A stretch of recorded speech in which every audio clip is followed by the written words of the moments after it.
Super Mario Bros. Any percent. Whenever someone sets a new world record for speedrunning this game, it always makes the news. It's not only one of the most popular and recognizable games of all time, but it also has something unique as a game to speedrun. A key element that makes every improvement to the record a landmark achievement. We'll talk about that. But first, you have to understand that all past records pale in comparison to what we'll talk about today. Last month, speedrunner Nifsky did the unthinkable.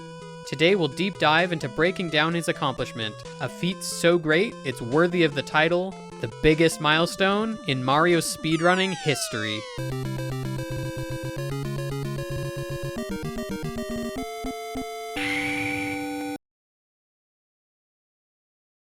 I've had a hard time getting sponsorships for my videos, so I really appreciate your support by subscribing or on Patreon. Alright, today we're going to talk about the significance of this speedrun. What sets it apart?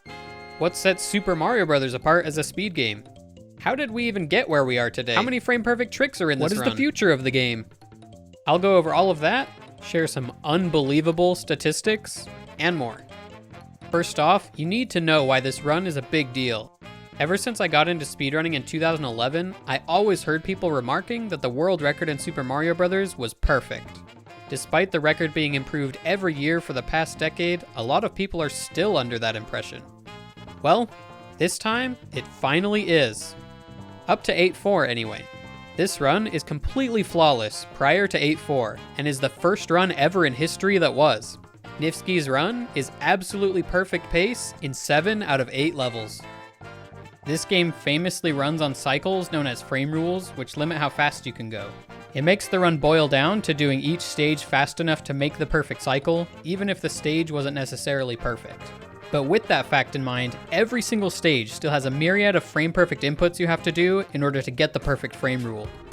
Before 2016, nobody was getting the perfect time on any of the stages. This was mostly due to the flagpole glitch. By clipping very precisely into the base of the flagpole, you can grab the flag from inside the block and then the flag doesn't come down at all. This trick had only been done a handful of times ever, until the renowned glitch hunter Stockfolder came along and found a setup for the glitch which is still used today. Runners quickly started using it and matching the tasks in 3 of the 8 levels. There were 2 other flagpoles in the run you could do it on, but 8-1 required some extra stuff in order to make the frame rule cycle, and 8-2 already had a different glitch on the flag in play. 1-2 was the next frame rule to fall, when Happy Lee showed this setup and strategy to make that frame rule viable in runs.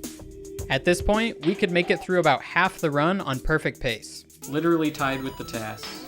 Then, in 2021, runners started getting runs in the 454 range, which were perfect in 8-1 and 8-2. But 4-2 was a roadblock for a long time. We'd have 3 perfect levels, lose a frame rule in 4-2, 3 more perfect levels, and then 8-4, which is its own beast. If we could just get the 4-2 frame rule to fall, it would blast open a pathway to the perfect run. And that's exactly what has happened recently. Runners got it in practice, they started getting it in runs, and now, 38 years after the game's release, Nifsky has performed the first ever perfect run to 8-4. And what's more, on the greatest pace of all time, Nifsky clutched out an excellent 8-4 to bring the world record down to a 454.63. This is huge. But why is it huge? Is it just because it's Super Mario Bros.? Does everything get to be more important just because it's Mario? Well, I think the significance here is that we can see a light at the end of the tunnel that leads to the first ever perfect speedrun of a full game. Yes, there are perfect speedruns out there already, but they always fall into one of 2 categories. The first category are runs that are too short to be considered a full game run. They either literally are only part of a game, like an individual level run, or something like a single minigame in Mario Party. There are plenty of perfect scores that have been achieved in runs like these. Or if there's a perfect run and it is a full game, then it's a game so short it may as well be a Mario Party minigame. The other type of runs which don't really qualify are runs that are way too easy to perfect. An example is Home Alone on the NES, where the goal of the game is to simply survive for 20 minutes. As long as you survive and don't pause or do anything unusual, you automatically tie the world record. And you can even get the villain stuck in a wall outside and then just stand there for most of the run. Yo, you can go out here? That's kind of sick, actually. And the music changes, too. I didn't know that. So basically, yes, there are perfect runs out there, but they're either just a piece of a game, the game is very short, or the game runs on cycles, so you don't have to be perfect. Maybe I'm just not familiar with some runs out there. Let me know if there are examples I'm missing.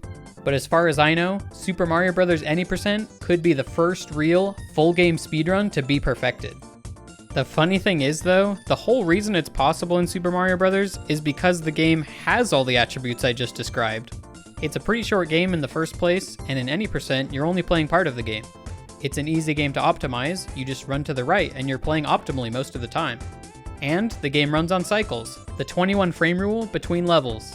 A great irony in speedrunning is that oftentimes the reason speedruns of a particular game may be really insane is actually because speedrunning that game is so easy. Runners can afford to go for literally every time save possible because the game is easy to optimize outside of doing those tricks. Super Mario Bros. Is the perfect example of that. Alright, I'm hardly even talking about the new world record at this point. Let's get back to that. Nifsky got all of the perfect frame rules in this run, including the recently implemented one in 4.2. Just a few years ago, we were only perfect on half of the stages. How did we get here?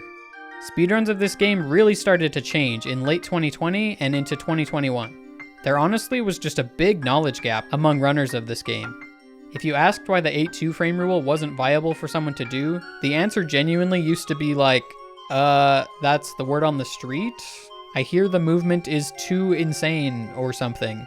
Now we understand the game's mechanics so much better, and it's way easier to diagnose issues or solve problems.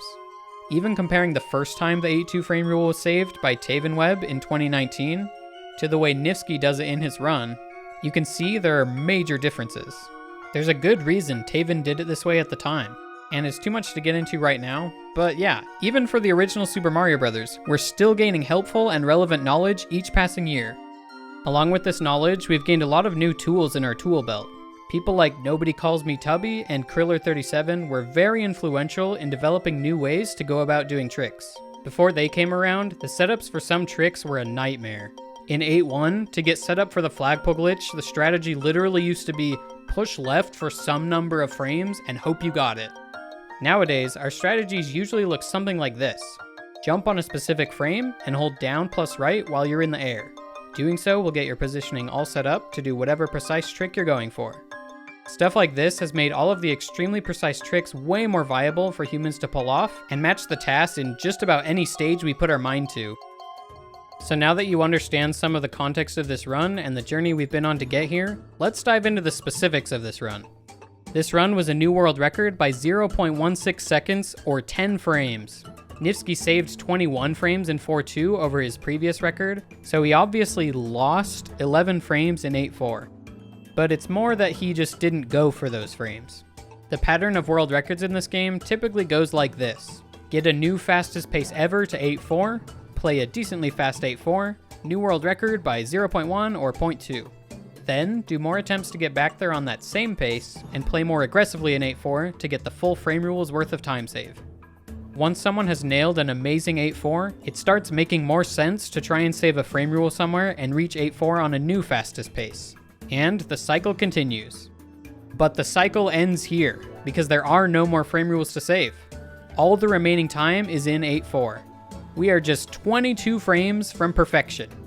Yes, 22 frames left in 8.4 does mean that technically you could go a frame rule slower and then play 8.4 perfectly to set a new world record by 1 frame, but as you'll see later, that would be a pretty stupid idea. The 8.4 in Nifsky's previous record was by far the best 8.4 ever in a world record run. 5 frames faster than any record before it. So to go 11 more frames faster than that is asking a lot. Before I talk about just how hard it is to do a perfect 8.4, I want to talk about how hard it is to get that far in a run first. What are the chances, statistically, for a run to get that far? Getting a perfect 4.2 is obviously the biggest bottleneck, so let's start there. Nifsky told me he estimates hitting it in a run about 5% of the time. Looking over his first 2 days of attempts, he got it 1 out of 35 times on day 1, and 2 out of 30 times on day 2. That checks out so far. But as every great SMB1 Any% player will tell you, some days you're on and some days you're off. And the day Nifsky got the world record, he was definitely on.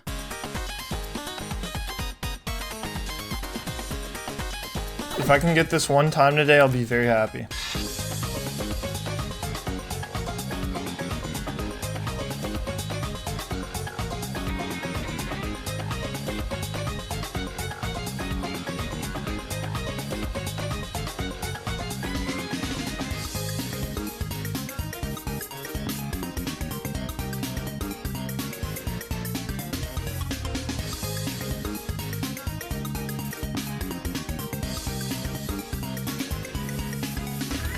Nifsky hits a rate of 4 in 24, or a 1 out of 6 success rate for 4-2, which is already great. But nothing could prepare us for what happened next.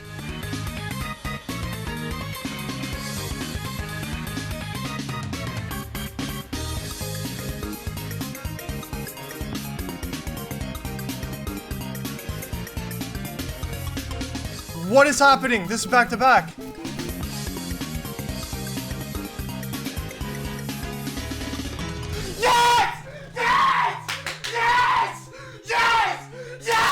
His world record run not only bumped his success rate to 6 out of 26, which is an amazing 23%, but it was also his third successful 4-2 in a row.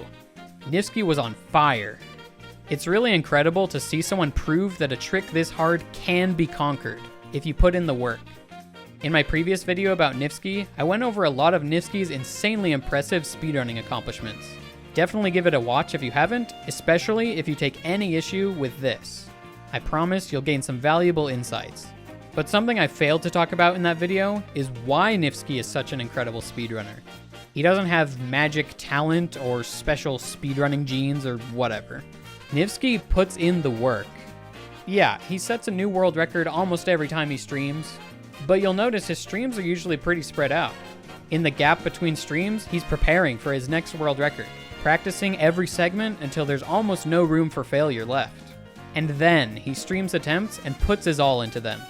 The reason Nifsky is better than everyone else is because he puts in more work than everyone else. Plain and simple.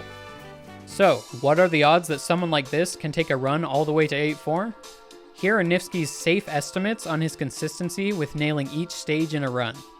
If we start to add them all up, we'll see that we eventually arrive at about a 0.3% chance to make it to 8-4.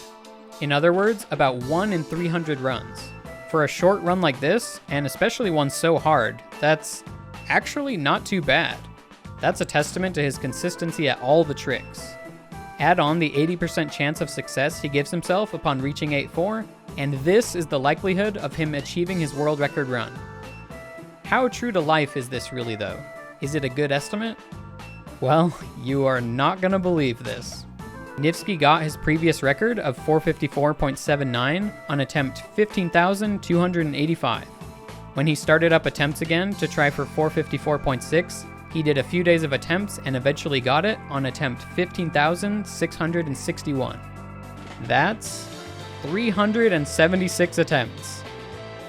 Wow, right on the money.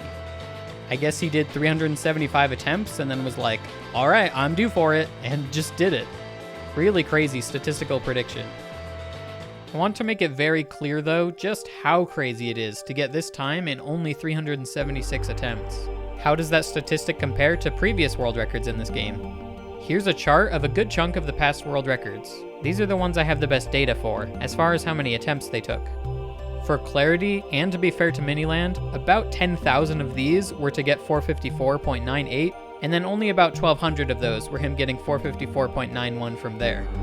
But yeah, as you can see, there is quite a bit of variance. There are some long grinds, there are some short grinds. There are definitely some statistical outliers. You could look at this and say the average number of attempts to get this world record is about 4,000 or so. Definitely an order of magnitude higher than Nifsky's 376. At the end of the day, the numbers of course don't tell the full story. Each one of these records happened at different points in history. Different eras, different knowledge levels, different tricks being used. There's a lot of context to keep in mind behind each one of these. While the numbers don't tell the full story, these ones definitely tell a story. Look at that, man. 353, 344, and 376. The consistency is almost unbelievable. You would expect the required number of attempts to go up as the level of play does and more tricks get included. But Nifsky is making the opposite happen. Well, I guess it did take him 20 more attempts than usual after he implemented the insane new 4-2 strategy. Pretty brutal grind. Speaking of numbers that don't tell the full story, let's talk about frame perfect tricks. In case you don't know, frame perfect basically means you have the smallest window possible to press a button. This game runs at 60 frames per second, so if a jump is frame perfect, it means there's a 1/60th of a second window to time pressing the A button. This is a really common phrase in speedrunning, and one I think is a little too sensationalized. It sounds really cool, but it's kind of a misnomer in terms of describing how difficult something actually is.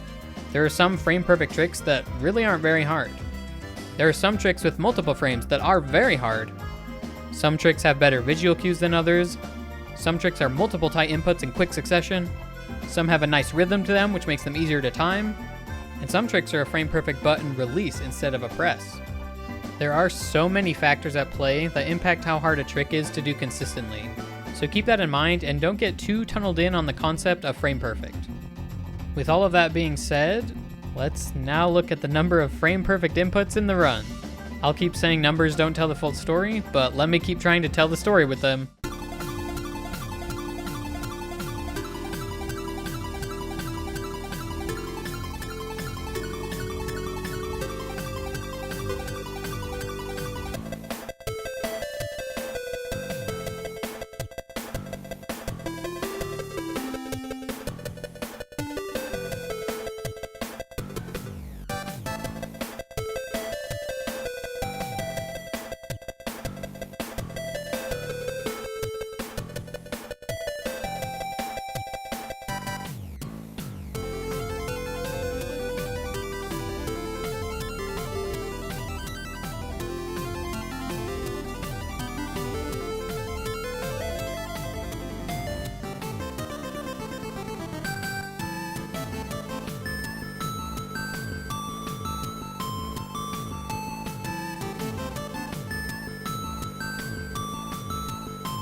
If you've ever wanted 59 frame perfect inputs in a single speedrun, there you go.